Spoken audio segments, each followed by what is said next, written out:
ছুটির দিনে পর্যটকের সমাগমে মুখরিত কক্সবাজার সমুদ্র সৈকত জানবো সেখানকার সবশেষ পরিস্থিতি। যুক্ত হচ্ছেন সেখান থেকে সহকর্মী ইরফানুল হাসান। ইরফান, ছুটির দিনে পর্যটকের ভিড় কেমন দেখছেন সমুদ্র সৈকতে?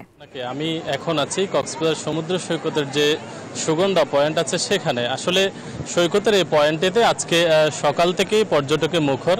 যেহেতু সাপ্তাহিক ছুটির দিন, কক্সবাজারে শুধুমাত্র এই পয়েন্টে নয়, প্রায় সবকটি পয়েন্টে আজকে পর্যটকে মুখর হয়েছে।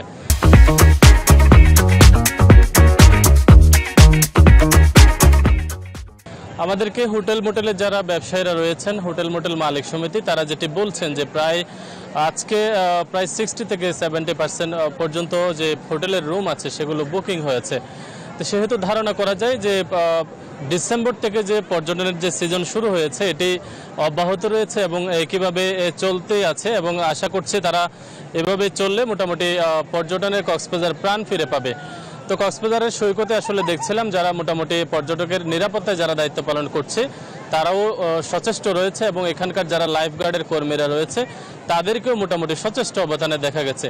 তো এই ছিল আসলে কক্সবাজার সমুদ্র সৈকতের সুগন্ধা পয়েন্ট থেকে সর্বশেষ খবরাখবর।